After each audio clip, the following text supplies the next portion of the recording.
All right, what's up, YouTube? I just wanted to record this. I'm gonna tell you what I came to tell you, and then I'll tell you how I got to this point. Um, I'm gonna call this "Just Say No Trends in Employment," and the industry that I'm gonna touch on is telemarketing. In South Florida, there's a lot of telemarketing businesses and companies, ranging on different levels of boiler room.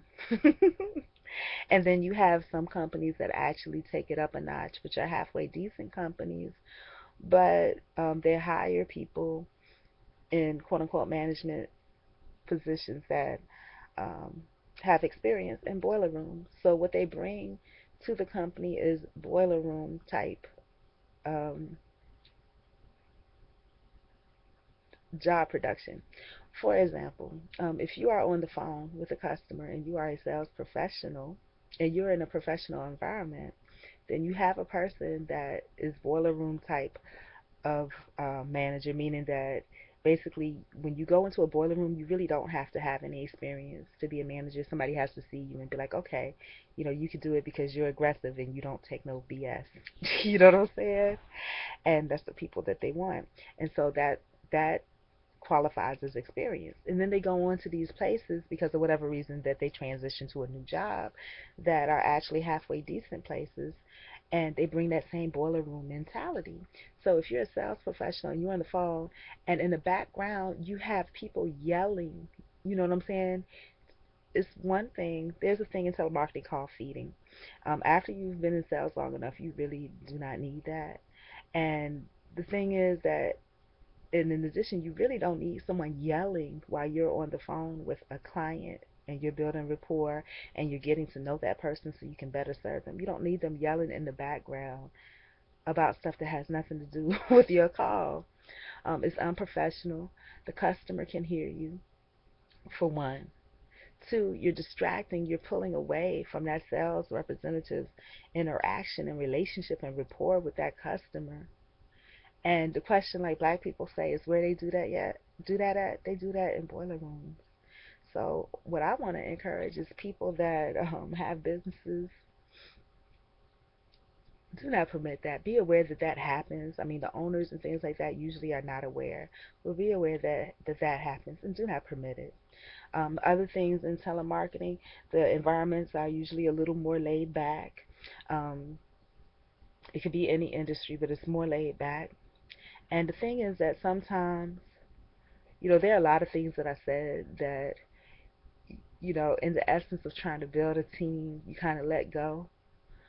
But I'm going to say this to young ladies, don't feed into it. You know what I'm saying?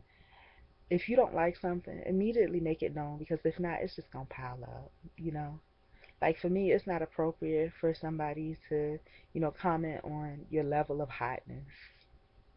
It's irrelevant, you know? Um, my mistake is that, I want to fit in. So I let things kind of slide, but it's irrelevant whether you think someone is hot or not. It's irrelevant. That's something for you to ponder after you get off of work, you know, on your own time. But don't take up my time with that garbage. I don't want to hear it. The other thing is that, realize you're dealing with sales professionals. If you're a sales professional or any type of professional, any tool that you need for your job, you're going to make sure that you have it. Okay? So I don't need you interrupting me to give me things that I already have. You know what I'm saying? I'm doing my job. Back off. And then I don't need for people that are not involved in sales to get offended because I have it. Don't be offended because I have these things. You should be proud that I have all of my materials together and that I don't need you to do this, that, and the other. You know what I'm saying?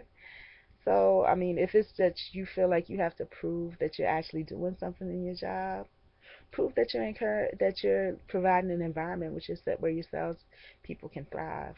Not that you know that you feel like everyone should be incompetent and you need to, have everything for them. They have it already. They are professionals. if they've stepped into a job or they even interviewed for a position and came at you professionally with it, they're professionals. They're not afraid. They know what they're doing.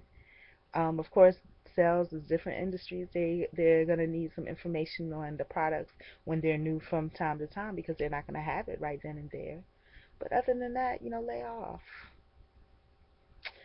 This is my public service announcement to the telemarketing industry. Um, Professionalism is key, and you gotta allow your. And I'm gonna say this to telemarketers: if you're not allowed to be professional on the phone, then you shouldn't be working in that industry. It's a ripoff. Whoever that company is a ripoff. If you are not allowed to be professional, it's a ripoff. And I don't know about you, but I don't believe in ripping people off. Whether it be financially, service-wise, or otherwise. I don't believe in doing that. I believe in being 100% honest. Like I said, I'm honest to a fault. So that's my blurb on the telemarketing industry. And, you know, telemarketing industry step up. That's what I'm going to call it.